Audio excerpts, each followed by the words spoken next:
Welcome to Real Talks with Pinks. Thank you for the love we've received on the couple series that we did in the whole month of February.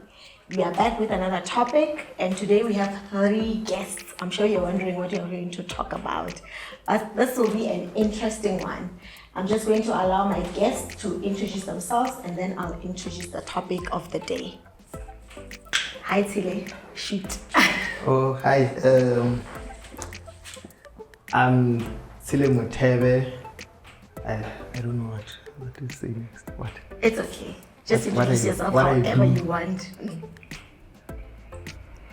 What I do? If you want to.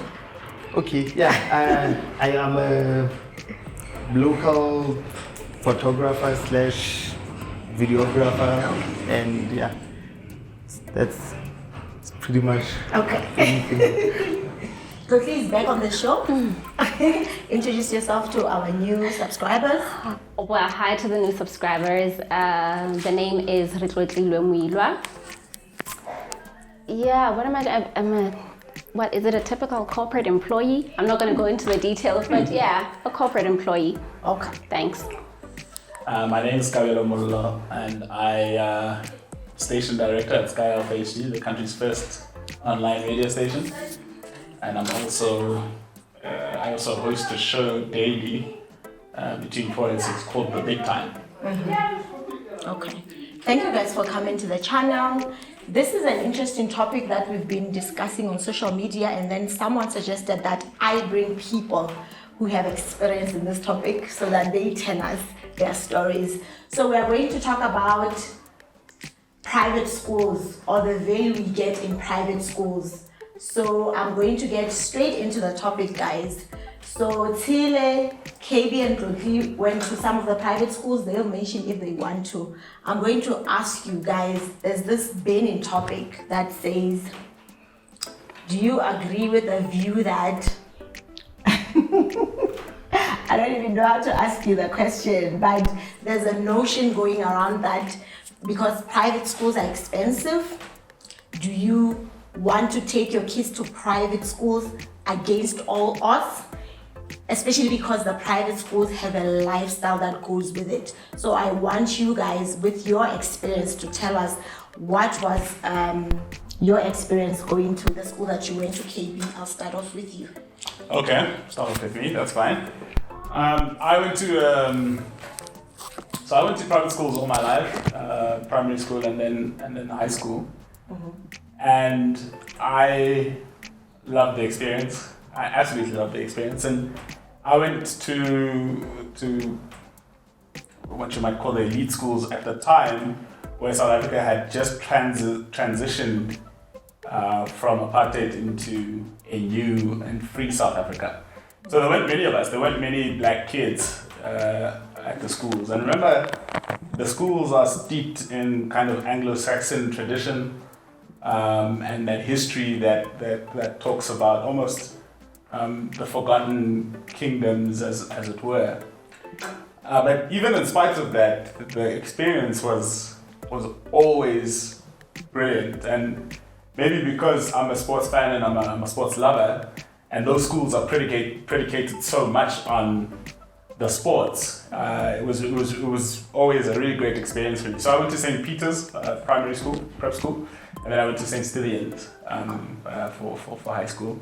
St. Stithians gave us such luminaries as TKZ. Oh, okay. Yeah. But you know, there's actually the alumnus is really great. There's a lot of people from all walks of life. Uh-huh. So yeah, the experience for me was brilliant. And to talk to your point, I absolutely think you should send your kid there. I'm sending my kid to my alma maters.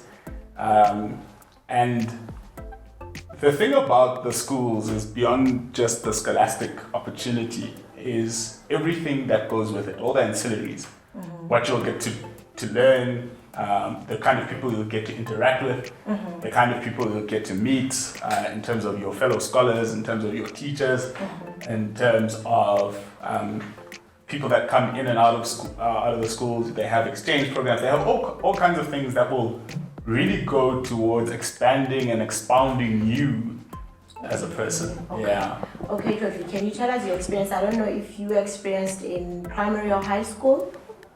It was part primary, so I'm going to be relatively short. But with, I want to call it glimpse that I was exposed to, I would say, well, I don't know about at all costs, but I would say it is pretty beneficial. Because you are exposed, as has already been mentioned, you come across people from different walks of life. You're just generally exposed to different things, and more than anything, you are channeled into the right direction as far as your strengths are concerned, your talents and such. So if I'm going to compare, you find with most schools there's like a limitation in as far as the subjects, so little ideas that you are almost compelled. Mathematics, you just really, there's that. So the expansion, the exposure, it gives you, I think, for purposes of your career choices, a lot more platform, to choose from. I don't know about at all costs, but if it's something that you can do, it's really beneficial. Yeah. Yes, Ts'ele, can you please tell us your experience with the school that you went to? I'm not too sure as well if it's primary or high school. I went to a private primary school in Vicksburg. It's called King's School. And my experience there was good and bad at the same time. But I think it did benefit me a lot in terms of what I learned and different things I was exposed to at a young age. I think they influenced a lot of my character growing up. And I do think I would take my children there if I have it. But also I don't think I'd want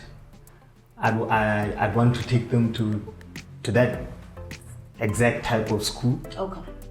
Because the reason I went to that type of school, that school in particular, was because most of the public schools in South Africa it wasn't very easy to accept foreign students. And then, but they were like, but if he comes from another school, so that was the plan, of put him here until he's fit enough to qualify to get into the system.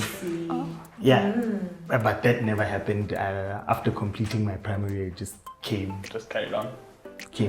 back home. You came back home? Yeah. Oh, okay. No, I hear what you're saying. I want to ask about, most of the schools are English medium, and because both the four of us live in Lesotho, we are not so exposed to other cultures or other races, if I could say that.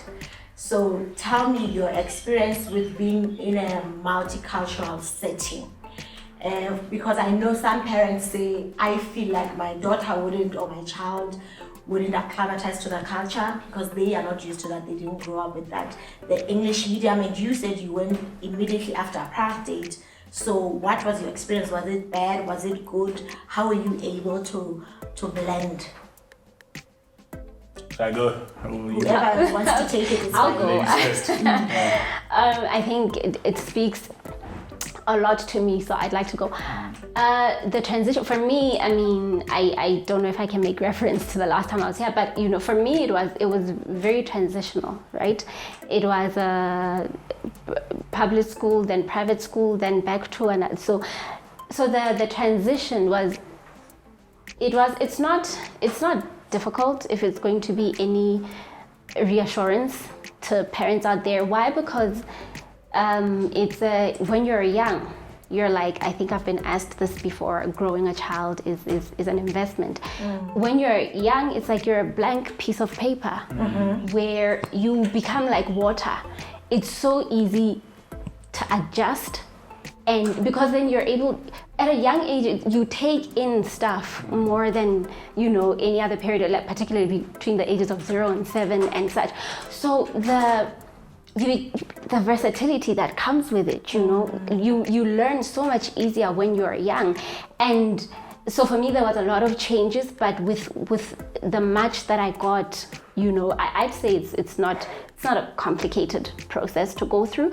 But also there's also a downside in the sense that when you come from, maybe humble beginnings, or your local Lesotho, not particularly so you get there, it mini culture shock.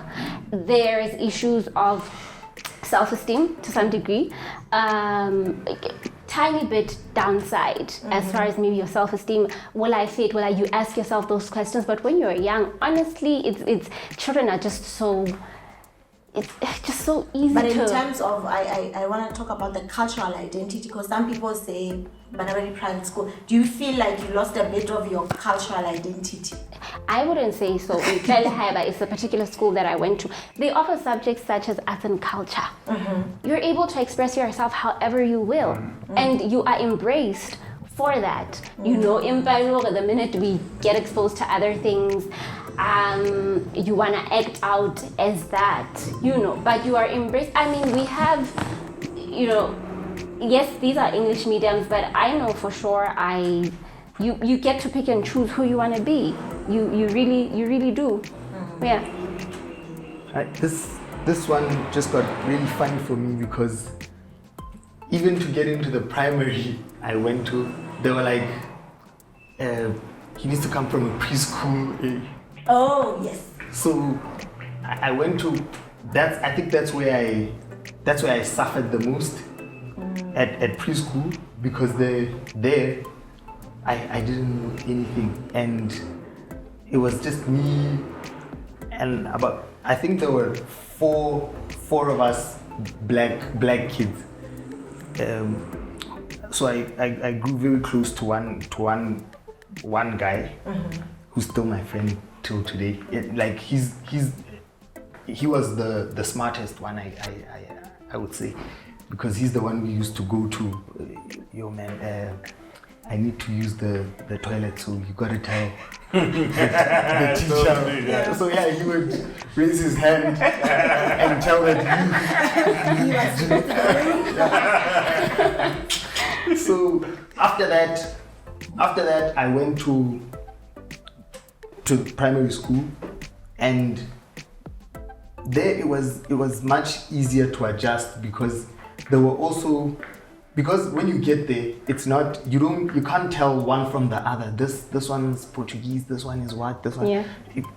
The white people. Yeah. These white people. So yeah, you get there and there are white people struggling with English, just like you, and so I like what you said. All of us are struggling. you're like, oh, so this thing, it is, I'm not in this alone. Yeah. With these, and my friend from preschool was still there with me. So yeah, it was easier to learn there, because I was comforted knowing, okay, even some of the white kids are having trouble blending in and communicating and things like that. But as far as the cultural aspect of it, I feel like I suffered more at home than at school. Oh, okay. Because I was more shocked at home than at school. How so? Because obviously you spend all of your time at school, most of your time at school. So with your friends at home, I remember there was this one time I went to a friend's house, and then, as kids you have shows you watch during the day after school. You'd have like one show everybody watches after school every day. And then I'm at his house, so I'm like, yo man, turn on the TV. It's almost time to watch this and that. And he's like, no man, I'm not allowed to have the TV on during the day. And I was like, why? I couldn't get it. And yeah, that was, but as far as visiting my friends from school and everything, my environment at home at my own house and theirs was always pretty much the same. It's when I visited like my other friends who are going to public schools, Lesotho, Mura, just I'd always, and they also wouldn't get me a lot because I remember there was a time I was using the word experiment and everyone was just like, what's Sakadi? I think I had a harder time blending in at home than. Oh, I see. Yeah. I have to ask this question. When you haven't time flies, KB, I have to ask you, do you feel like you had more advantage after high school? Maybe if you went to tertiary, I don't know where you went after your high school. Because I, for one, I went to a public school. And I feel like I'm still suffering the consequences of that public school. Because I think speaking is a life skill. Because everywhere where you go, you have to express yourself. Yeah. When you get interviewed for a job, you have to explain what you do. Yeah. And for me, people who say it's just a fluff of speaking English in the private schools, do you feel like you had, I feel like I don't agree with them. Because I feel like expressing yourself is really a skill. Yeah. Do you feel like you had more advantage than any other kids even after high school? Yeah, it's a good question. It's difficult to answer because you can speak well and not be articulate. And so I think it's difficult to answer because going to a private school won't necessarily mean that you'll gain an advantage in the way that you're able to express yourself. And not just in expressing yourself, in other things. In other things. Yeah. Because I have many friends who speak well but aren't necessarily articulate. So I don't know if that necessarily is the thing. But what the school that I went to and schools like it do is they do put emphasis on being able to speak publicly, being able to change intonation, being able to use idiom in your language. They really prepare you for prepared speech, right? So I'm gonna make maybe an unfair or maybe a controversial example, but in South Africa, the two presidents that followed one after the other, Thabo Mbeki and Jacob Zuma. When Thabo Mbeki made a speech, you were engaged, you were captured. He was poetic. He had, I'm an African, still I think spoken about in Ashton. There isn't a single Jacob Zuma speech that you can point to and say, wow, that guy really blew my socks off. And I'll be unfair again, a little bit more controversial and say Jacob Zuma was president when Nelson Mandela died, and anybody who was president then should have been able to wax lyrical about their relationship. You should have been able to really express what he meant to you as a person and then what he meant to your organization. It's unfortunate Jacob Zuma didn't have the opportunity for formal education. This is not to talk to his smarts, by the way. I am told and I believe that he's actually very well endowed in that region. But the fact is, he just wasn't. He didn't capture my imagination. Talking about one of the world's great icons, which really should have been something poignant. And it's funny, I was watching the funeral just the other day, the Mandela funeral, and everybody who spoke, all the world leaders who spoke, were brilliant. And then South Africa's president. And I was like, yeah. So, look, I don't know if that is a question of, it could be just an individual thing, but I do think that the schools place very big emphasis on you being able to express yourself, to articulate yourself, and being able to speak publicly. I'm going to ask the last question just to wrap it up from each of you guys. What's the one takeaway that you would say, if I had to afford, I would take my kid for this. This is what I gained. This is the value that I got from the school. Just one. You don't need to mention a lot. You mentioned a bit with extramurals and the like. I don't know if you're still active in those extramurals or they prepared you for something that you're already using now as an adult. But what's yours, Ts'ele? Mine. Just the one takeaway. I think more than anything, I learned to quickly accept other people for what they are and their beliefs and all that. Like I really decide very quickly if I agree with you or not, but I'm not against you. I'll just, if I don't like it, I don't like it. You agree to disagree. Yes. Some people would bully you for your beliefs. Some people, I would just be like, no, he's that. I don't like it. Because like I also think I have a picture of my class photo on my fridge at my house. And every time I like to tell people when they look at it, there's a guy there who was in my class in primary that I point to. It's like, this is the first gay guy I ever saw and look. Oh wow, this is interesting. Like in my entire life.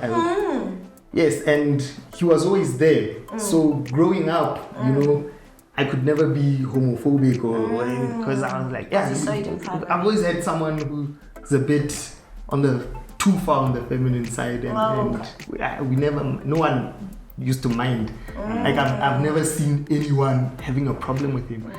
So I can't have problem as I meet more of those people. I see. Yeah. And that's important. Acceptance.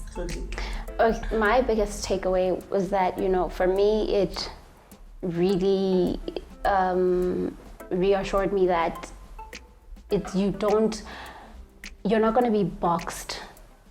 For you to be defined as you're good at whatever, and you're not boxed into, you become confident in what it is you're capable of. Whether you do it or not is something else, because you have people from private schools who are very capable and are very exposed, but they don't use their capabilities and whatever it is they were exposed to. And you will have somebody from a local public school who will just excel, who will just. So for me, it was tapping into, this is who you are, this is what you're capable of. Whether you use it or not is that you're not boxed. You're given a choice, freedom to say, just be who you are.